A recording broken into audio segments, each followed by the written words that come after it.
Assalamualaikum warahmatullahi wabarakatuh. Perkenalkan, nama saya Ica Trisnawati Wulandari, NIM 202111374 dari kelas G Manajemen semester 1.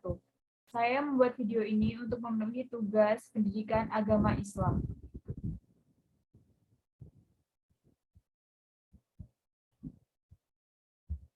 Islam, HAM, dan demokrasi. Hukum Islam. Hukum Islam adalah hukum yang bersumber dan menjadi bagian dari agama Islam. Konsepsi hukum Islam, dasar dan kerangka hukumnya ditetapkan oleh Allah. Hukum tersebut tidak hanya mengatur hubungan manusia dengan manusia, tetapi juga hubungan manusia dengan makhluk hidup lainnya, atau makhluk ciptaan Allah lainnya.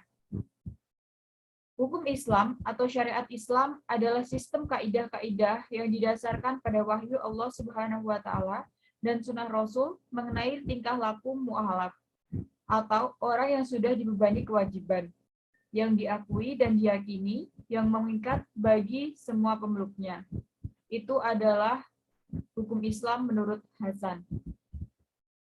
Ruang lingkup hukum Islam. Hukum Islam baik dalam pengertian syariat maupun fikih dibagi menjadi dua bagian besar, yaitu satu ibadah atau mahdoh. Ibadah atau mahdoh adalah tata cara yang wajib dilakukan oleh seorang muslim dalam menjalankan hubungan kepada Allah, seperti sholat, membayar zakat, dan menjalankan ibadah haji. Tata cara ini bersifat tetap, tidak dapat ditambah maupun dikurangi. Yang kedua adalah muamalah atau ghairu madhoh. Muamalah atau ghairu madhoh adalah ketetapan Allah yang berhubungan dengan kehidupan sosial manusia. Walaupun ketetapan tersebut terbatas pada pokok-pokok saja, tetapi ketetapan itu sifatnya terbuka dan dapat dikembangkan dengan ijtihad manusia yang memenuhi syarat melakukan usaha itu.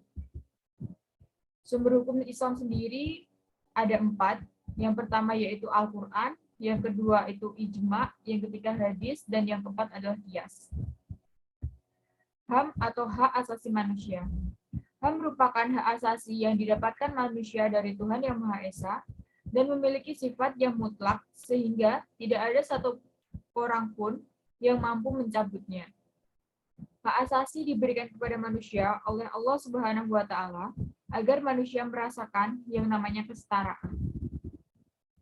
Fungsi HAM dalam Islam.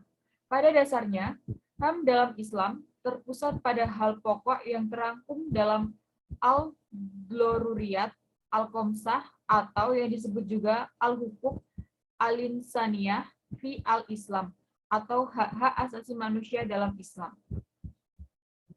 Konsep ini mengandung 5 hal pokok yang harus dijaga oleh setiap individu, yaitu 1. Hifdu al-nafas wa al-ird, atau hak untuk hidup. Yang kedua, hifdu al-aql, atau hak persamaan derajat. Yang ketiga, hifdu al-nasl, atau hak memperoleh keadilan. Yang keempat, hifdu al-mal, atau hak perlindungan harta. Yang kelima, hifzu al-din, atau hak kebebasan beragama. Demokrasi. Demokrasi dalam Islam dianggap sebagai sistem yang mengukuhkan konsep-konsep Islam yang sudah ada dan mengakar, yaitu musyawarah syuro, persetujuan atau ijma, dan penilaian interpretatif yang mandiri atau ijtihad. Fungsi demokrasi dalam Islam. Soros menyatakan bahwa demokrasi bagi dunia Islam didasarkan pada 2 pilar. 1. Untuk menjadi orang yang benar-benar beriman, seseorang harus bebas, keimanan atau keyakinan yang berat dan di bawah ancaman atau paksaan adalah bukan keimanan yang benar. Yang kedua, pemahaman umat Islam terhadap Islam semakin berkembang. Al-Quran tidak akan pernah berubah, tetapi penafsiran umat Islam terhadap Al-Quran senantiasa berkembang. Karena itu, pemahaman dipengaruhi oleh masa dan keadaan.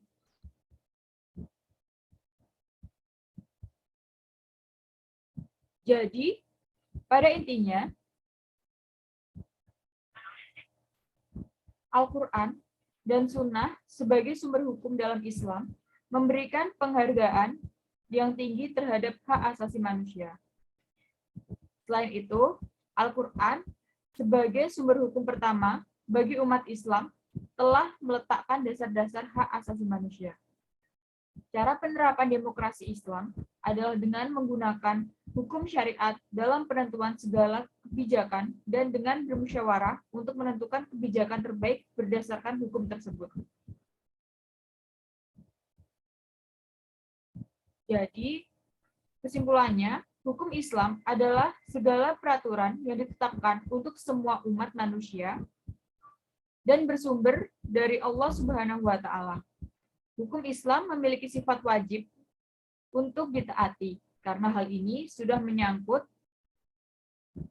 Allah atau perintah larangan yang diturunkan oleh Allah Subhanahu wa Ta'ala sendiri. Ada 3 sifat hukum Islam, yaitu bidimensional, adil, dan individualitik, dan kemasyarakatan. 2. Hukum Islam memiliki tujuan agar manusia semakin tidak terjerumus dalam kerusakan dan kemaslahatan yang lebih dalam lagi. Hukum Islam membantu dan mengarahkan manusia pada jalan kebenaran agar mencapai kehidupan bahagia baik di dalam dunia maupun di akhirat. Sekian yang dapat saya sampaikan. Jika ada salah-salah kata atau perkataan saya yang tidak berkenan, saya minta maaf. Terima kasih. Wassalamualaikum warahmatullahi wabarakatuh.